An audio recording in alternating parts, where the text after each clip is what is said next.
Okay hello.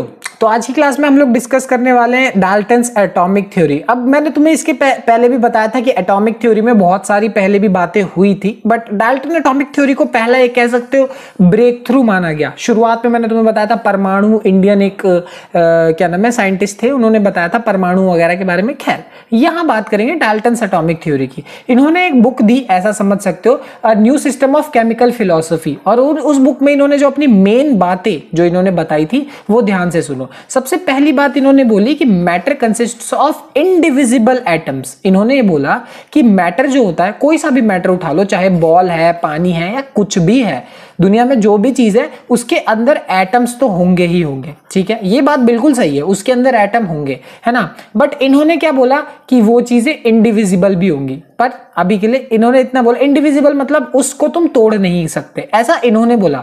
मैं नहीं बोल रहा हूं, इन्होंने बोला। ठीक है ना, आगे सुन लेना, पहले मैं सारी बातें बताता हूं, फिर इसके बारे में मुझे कुछ और भी डिस्कस करना है। खैर, इन्होंने बोला कि मैटर क्या होते हैं, मतलब मैटर के अंदर एटम होगा और वो इंडिविजिबल एटम्स होंगे, उनको तोड़ा फोड़ा नहीं जा सकता। खैर, ये वाली बात है। अगली चीज क्या है, ये बोली गई कि all atoms of the given element have identical properties. बिल्कुल सही बात है। लाइक अगर मान लो कोई एक एलिमेंट उठाया, जैसे तुमने एक डायमंड उठा लिया, ठीक है। अब एक डायमंड के अंदर भर भर के क्या प्रेजेंट है, कार्बन प्रेजेंट है, उसके अंदर कार्बन ही कार्बन प्रेजेंट है। तो अगर डायमंड के अंदर carbon carbon carbon carbon present है, तो ऐसा कभी भी नहीं होगा कि ये कार्बन और ये कार्बन जुदा जुदा होंगे, इनकी जो प्रॉपर्टीज होंगी वो अलग अलग होंगी, ऐसा बिल्कुल भी नहीं है। जो सारे के सारे कार्बन होंगे उनकी प्रॉपर्टीज हमेशा क्या होगी, सेम। इसकी इसकी इसकी इसकी हर कार्बन की जो प्रॉपर्टी होगी वो बिल्कुल क्या होने वाली है, सेम होने वाली है। तो इसमें भी इन्होंने ये बोला कि जो सारे के सारे कार्बन होंगे या फिर सारे के सारे एटम्स होंगे, उनका जो प्रॉपर्टीज होंगी वो सेम होंगी। ठीक है, और वही है कि अगर मान लो डिफरेंट एलिमेंट्स उठा लेते हो, अब लाइक तुमने कार्बन उठा लिया, अब तुम कुछ और उठा लेते हो, जैसे मान लो हीलियम उठा लेते हो, तो अब कार्बन और हीलियम दोनों अलग अलग चीजें हैं, तो दोनों का मास, दोनों का वजन भी क्या हो जाएगा, अलग अलग हो जाएगा। बट एक ही एलिमेंट के अंदर कार्बन जितने भी हैं उन सब का वजन सेम रहेगा। ठीक, ये बात बिल्कुल सही है। अगली बात ध्यान से सुनो, compounds are found when atoms of different elements combine in fix ratio. अगर तुम नोटिस करोगे कि यहाँ पे भी मैंने क्या लगा रखा है, वाटर लगा रखा है। अब वाटर क्या होता है, बेसिकली H2O होता है, तो वो कोई उसके अंदर कोई एटम नहीं है, उसके अंदर मॉलिक्यूल है। क्या है, मॉलिक्यूल। H2O क्या है, एक मॉलिक्यूल है। तो यानी इन्होंने ये बोला कि जब भी चीजें कंबाइन होंगी तो कंबाइन होते हुए वो हमेशा क्या होंगे, फिक्स रेशियो में होंगे। और फिक्स रेशियो वाली बात हमने पिछली क्लास में करी ही थी। जैसे कि यहाँ पे जब भी एक H2O का मॉलिक्यूल बनता है तो H2O बनता है, यानी हाइड्रोजन के 2 मॉलिक्यूल्स और ऑक्सीजन का 1 मॉलिक्यूल, हमेशा ऐसा ही होगा और कुछ नहीं होगा। अगर और कुछ हुआ तो एक डिफरेंट ही कंपाउंड बन जाएगा। बट अगर मैं वाटर की बात करूं तो वाटर का मॉलिक्यूल हमेशा H2O रहेगा। ठीक है, अगर इसमें तुमने थोड़ी भी छेड़खानी करी तो वो कोई दूसरा कंपाउंड बन जाएगा। समझ में आ गई बात? तो ये बात भी बिल्कुल अपने आप में सही है। ठीक है, अगली बात ध्यान से सुनो।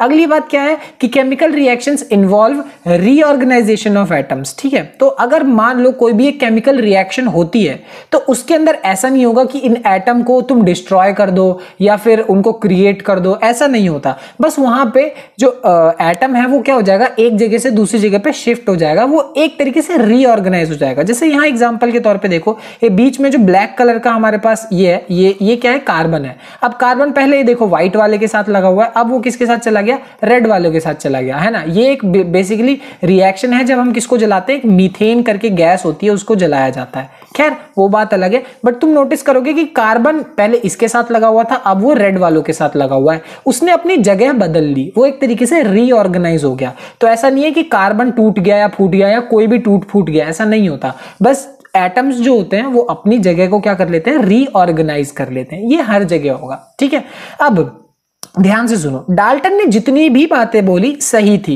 एक्सेप्ट दिस वन, जो सबसे पहली वाली बात है, matter consists of indivisible atoms. जो मतलब उन्होंने बोला कि जो क्या नाम है, कोई भी मैटर है वो क्या नाम है, किससे बना हुआ होता है, एटम्स से मिलके बना होता है, और ऐसे एटम्स जिनको तोड़ा फोड़ा नहीं जाता, इनडिविजिबल होते हैं। ये बात थोड़ी सी गलत है, थोड़ी नहीं काफी गलत है, क्योंकि एटम्स को तोड़ा जा सकता है। अब ये बात क्यों तोड़ा जा सकता है, ये बात हम आगे देखेंगे। बट अब तुम्हारे दिमाग में सवाल आएगा कि भाई अगर ये गलत है तो हम ये पढ़ क्यों रहे हैं। बट भले ये पूरी की पूरी थ्योरी गलत है, बट पूरी की पूरी थ्योरी कह रहा हूं मैं, आई एम रियली सॉरी। हाँ, बट भले ये पहली वाली बात गलत है, बट ये दूसरी बात, तीसरी बात, चौथी बात, हर बात क्या है, सही है। तो ऐसा नहीं है कि ये पूरी की पूरी थ्योरी गलत है, नहीं ऐसा नहीं है, बट कुछ बातें इसकी सही थी और इसी वजह से, इनकी सही बातों की वजह से ही हम आगे बढ़ पाए। ऐसा नहीं होता। जैसे कि मैं तुम्हें पहले भी बता चुका हूँ, बचपन में तुमने 1 + 2 + 3 पढ़ा था, इसी वजह से आज जो भी है तुम पढ़ पा रहे हो। जैसे ये इक्वेशन बना पा रहे हो ना, वो इसीलिए पढ़ पा रहे हो क्योंकि तुमने बचपन में प्लस, इक्वल, ये सब चीजें पढ़ी थी। नहीं पढ़ी होती तो क्या ये इक्वेशन बना पाते? नहीं बना पाते। तो वही बात है, डाल्टन एटॉमिक थ्योरी, एक छोटी सी चीज गलत है वो बात अलग है, बट बहुत सारी चीजें सही हैं जिसकी वजह से हम आगे की पढ़ाई कर पाए थे। ठीक है, आगे जो हमने चीजें पढ़ी हैं, जो कि हम स्पेसिफिकली 2nd चैप्टर में पढ़ेंगे, वो इसी की वजह से कर पाए क्योंकि डाल्टन जी ने अपनी बातें बोली थी। ठीक है, खैर अब जो भी था डाल्टन एटॉमिक थ्योरी में इतना ही था। अब मिलते हैं तुमसे अगली वीडियो में। ठीक है, बाय बाय।